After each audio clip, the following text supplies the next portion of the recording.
آج وہ آیت کریمہ بھی تلاوت ہوئی جس میں ارشاد ہوا وَلَوْ أَنَّهُمْ إِذ ظَّلَمُوا أَنفُسَهُمْ جَاءُوكَ، اور جب لوگ اپنی جانوں پر ظلم کر بیٹھیں تو پھر کیا کریں؟ حبیب تیرے در پر آ جائیں، تیری دہلیز پر آ جائیں، تیرے ویڑے آ جائیں، تیرے بوئے پر آ جائیں، آپ کی بارگاہ میں آ جائیں، فاستغفر اللہ، پھر اللہ سے معافی مانگیں۔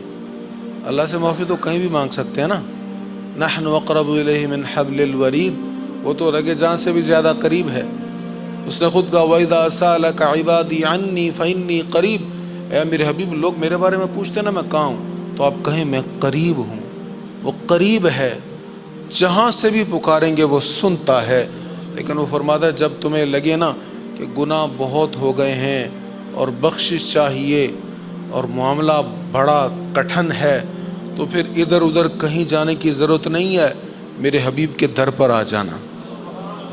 رب آکھے میں بخش دیاں گا، آ جاون گناہ گار مدینے، آ جاؤ میرے حبیب کے در پر اور پھر اللہ سے معافی مانگو۔ واستغفر لهم الرسول، رسول بھی سفارش کریں تمہاری۔ رسول سے تعلق ایسا ہونا چاہیے کہ وہ تمہاری سفارش کریں، ایسا تعلق نہ ہو کہ رسول کہیں یا اللہ میں اس سے بے پرواہ ہوں۔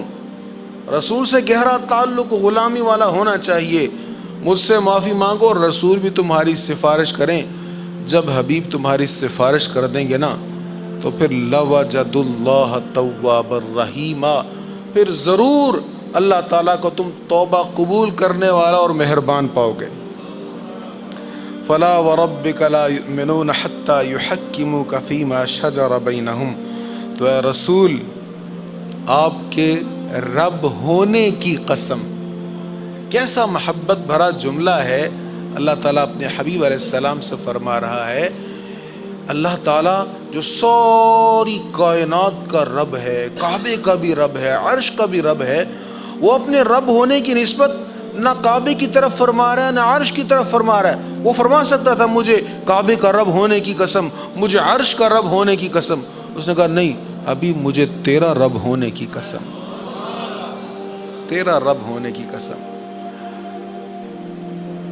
علامہ فیض الحسن صاحب آلو مہار شریف والے نا، ایک بڑی خوبصورت بات، میں نے ان کا ایک کیسٹ سنا، وہ کہنے لگے اللہ تعالیٰ نے ایسے کیوں کہا مجھے تیرا رب ہونے کی قسم؟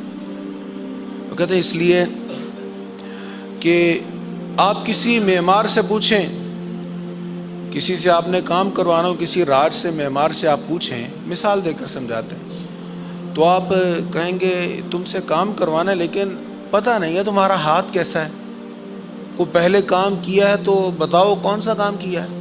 تو اس نے کام تو بہت کیے ہوتے ہیں، اس نے کہیں گلی بنائی، کہیں نالا بنایا، کہیں سولنگ لگایا، کہیں چھوٹا مکان بنایا، کہیں کوئی دیوار سیدھی، کہیں کسی کا فرش بنایا، کسی کا کھرا لگایا۔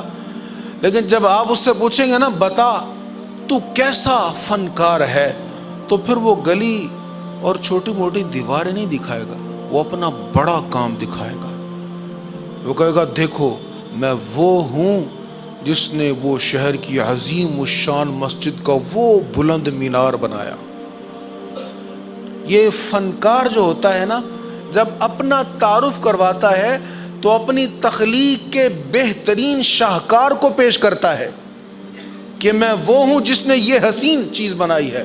تو اللہ تعالیٰ جب اپنی تخلیق کا تعارف کروا رہا ہے تو ساری کائنات بنائی اسی نے ہے، لیکن وہ کہتا ہے میرے فن کا شاہکار دیکھنا ہے تو مصطفیٰ کو دیکھ لو، شاہکار ربوبیت کو دیکھنا ہے تو آمنہ کے لال کو دیکھو، دیکھو میں کیسا رب ہوں، میں نے کیسا مصطفیٰ بنایا ہے۔